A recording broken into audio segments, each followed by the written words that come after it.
welcome back to Let's Talk Assassin's Creed, your number one podcast for all things Assassin's Creed. Hello, and I am back after a week away. I bet you'd miss me, because I miss myself if I was away that long. The reason I disappeared for a week without any notice is I've been getting a lot of negative feedback. Now, normally negative feedback doesn't bother me, because the negative feedback can help me improve the overall experience.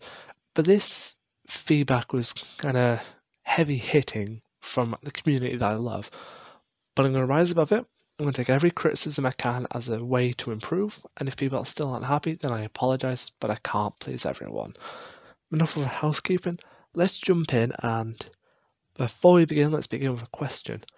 What if I told you that the Templars weren't actually the main bad guys of the series? I know we all know it's Assassins vs Templars, blah blah blah, but what if it isn't? Now, this is where we're actually going to discuss today where there's a hidden enemy in the series that's in plain sight, like the Assassins, and they're influencing the series in a big way, but I don't think the developers have done it on purpose. I think it's just some slight hints here and there, or maybe it's an overall plot we're missing. So let's jump in straight away, and let's see what we got. So I asked some fans of this question, and the fans said to me, well, majority of the main enemy of the series is the Templars, they kill people, they're big conglomerates with Abstergo, they made the Animus to find pieces of Eden, Some say the Assassins, because the Assassins didn't intervene, maybe the Templars wouldn't have gone on the big rampage. So, it's a mix. But, sorry, a quick drink, dramatic pause. One thing most communities have never mentioned is the Isu. And I know when I mention Isu in the Assassin's Creed universe community, a lot of fans go, don't mention them. It's as if you're mentioning Satan in a church. Don't do it. Because people realise Assassin's Creed is an historical game with Assassins vs Templars, and the Isu are too mythological and should be ignored, when in fact there is enough evidence piling up that maybe the cause of the actions is due to the Isu, all the way from the very birth of the Templars till now. So the reason I'm saying this is we know that the main faction wars is the Pieces of Eden. The Templars want them, the Assassins want them, and the Pieces of Eden are created by the Isu. But the Isu are dormant, so how can they play it? But then, hang on a minute, the Isu aren't dormant. Pythagoras in Odyssey, he is Cassandra's father, he's an Isu elder, he's alive. Juno, Minerva, they appeared through the veil, I think it's called, to talk to Desmond, very much alive and kicking. The Sage tries to get Juno back in Black Flag, but it fails. Minerva tries to come back, and that got ended in a comic. Sadly, I can't tell you how that ended because I haven't read the comic. And then Atlantis with the Staff of Hermes, Isu were back then. They were interacting in modern day with Layla and Cassandra. So really, the Isu are alive and kicking, and maybe they're pulling the strings in a war. And a war that we're not even bothered about because we don't know what's happening. And the reason I'm saying this is because of one quote. One quote from Odyssey that stuck out the most to me, and that is from Aspia. Now, we know the Cult of Cosmos is a pseudo-Templar order. I'm not saying they are the Templars, but it's their ideologies that come together to form the natural Templar order we see from Altair's Assassin's Creed, they're more unified through the Crusade. I think the Knights Templar was a faction in the Crusade, and maybe the Templar Order then put their ideology into that Crusade, and it went on and on and on, and grew into a staple of the Templars. So let's go back to Aspia's quote. And Aspia says, it was different in the beginning, it wasn't a destruction, it was about redirection. And to anyone listening, well, what does it mean? It means nothing. But what if it meant something deeper than I realised? So let's ignore everything that's happened in Assassin's Creed. And let's think, for example, the Templar Order was about redirection, not destruction. And instead of causing so much chaos, the civil wars, the whispering people's ears to cause mayhem, even killing Bayek's son in Origins and manipulating the pharaohs, instead it would have been a more redirection. Now, I could be wrong because we don't know the direction, but in my eyes, their direction would have been more of a hint, hint, nudge, nudge. If a president of the United States wanted to set off a nuclear warhead to, I don't know, Antarctica, because there was a secret base in Antarctica, and the Templars like, I wouldn't do it. They wouldn't full on stage a mini coup to take down the president to stop it. It'd be more of a, wink, wink, nudge, nudge. Come on, guys, don't do that. They wouldn't have needed to build the animals to find pieces of Eden because they weren't looking for them. So what changed? Why is it about destruction? And if you think about Odyssey, sorry, my brain's fried. You can see that the biggest thing that's there is the Pyramid of Eden, which Alexios gets his hands on, and that's to see people's memories. And to me, that must have given the Cult of Cosmos a bit of taste for power. This is a cool artifact, and we actually don't know what else they found in Odyssey. And there is some suggestion that is in Origins, when you look at the next cult, which is the same as the Cult of the Cosmos, which I think I'm getting the names mixed up, so please correct me if I've got the cult crossed. I haven't played both in a couple of months, so my wires are crossed. But they know more about the Isu. They're looking for a vault. They're looking for something. You even find all these clues of the Isu in Origins. And the cult know they're there, and the cult are looking for them.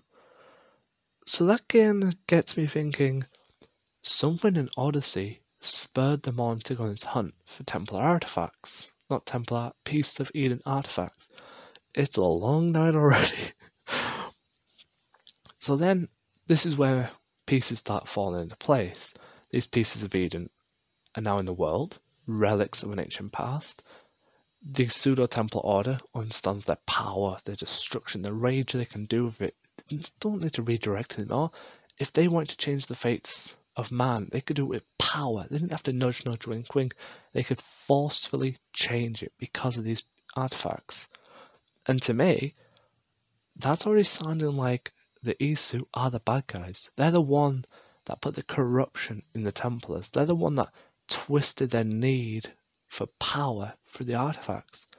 And normally I would just be like, yeah, but it's still the Templars' fault. They shouldn't have done what they've done. These are relics of ancient times. Nobody cares.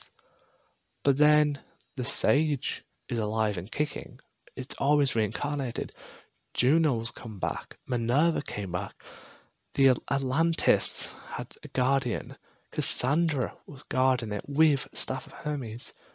How many more Isu are out there that we don't know about? And for all we know is, what if this is a coup? A coup where the Isu realize mankind is a destructive force and they need monitoring, constant monitoring. And after the 10-year war, they know the mistakes they made. So instead of fighting the war with the humans, why don't they let the humans fight the war themselves? The Isu sit back, watch mankind turn on itself as it's doing. Let's say the Templars find an ultimate weapon and they destroy the world. However, the Isu have managed to survive all the years with a conscience. Sure, they'll be able to find a way to come back. They don't need to eradicate the planet anymore. They don't need to worry about humans. They know humans was a mistake as a slave race, and they faced the 10-year civil war between them. What's better to get your world back than to let them die? Now, I do know it would have been easier for them to let the Great Catastrophe wipe them out, but they stopped them. Because I do believe there is a group out there, the ones that helped Desmond stop the try to convince him to stop the Great Catastrophe, that don't want a war. And I think behind the scenes, we're all worried about Templars versus Assassins, history travel, and everything. It's all brilliant. But what if behind the scenes, there's a group of Isu that are purposely leaving these artifacts to find? It's always convenient how easy they seem to know where they are, like the Apple of Eden and all that. They all seem to know about them really well. And what if they're manipulating them? because they think to themselves, if we can kill off all the humans, let them do what they started, we can take back our home world. We can run it better than them. We did it before. We were dominant. We were smarter than humans. Our mistake was creating humans as a slave, and it led to war. And what if this time, to succeed, we let the humans war among themselves, destroy themselves completely, and we can take our throne on this planet, and that will be their ultimate goal. And I could be wrong. This could be me on a mad mission. But the more I look for it, if we took out the pieces of Eden completely, the Templars wouldn't have needed to go after them, and they wouldn't have spent so much time, energy, and resources on ransacking, torturing, destroying cities to find them, to learn about them, to try and create something new and powerful. It's these pieces of Eden that corrupted, and it was the reason the assassins were formed, to fight the corruption in the Templars. And I'm starting to think, maybe, just maybe, and I need to play Origins a bit more, what if this is a huge plot, that Bayek was there that day to lose his son because an Isu made it so. You can think I'm crazy here. But what if one faction of Isu knows what the other side is planning? So they created the assassins to destroy the Templars, who destroy the world. And this is now just a massive chess game between assassins and Templars, overruled by Isu. And the Isu are just sitting back watching us as pawns in this big game. And the reason I'm saying that is Cassandra does mention that neither side can win. She doesn't. She's never sided with assassins or Templars, because she knows both are a necessary evil, and one cannot live without the other. And like I said, this could be me spouting nonsense, but I generally will believe that maybe, just maybe, we're looking at this at a fraction of the service. That maybe deep down, it's not the Templars that are at fault, but it's Isu playing a game of war, where on one side they've got the protectors, the assassins, versus the destroyers, the Templars, and they're just being manipulated through time and history. For what goal? I probably think it's so they can wipe out humans, so they can take their ultimate goal and sit on the throne. Because I believe there's some Isu that's probably survived that is disgusted that they had to breed with humans to survive, and they probably want that eradicated. And that's where I'm going to leave it tonight, for you guys to decide. There's no right or wrong answer. You decide. Send me emails, send me on my social media what you think, because ultimately I would love to hear what you guys think. Is this just a big game with Templars, or is it something as simpler as, I don't know, I'm crazy and I'm looking at details that aren't there? Whatever it is, I would love to hear it. So thank you again for listening, and I shall all see you next week with a more intriguing look at the games. What it will be is a surprise. So thank you all, and I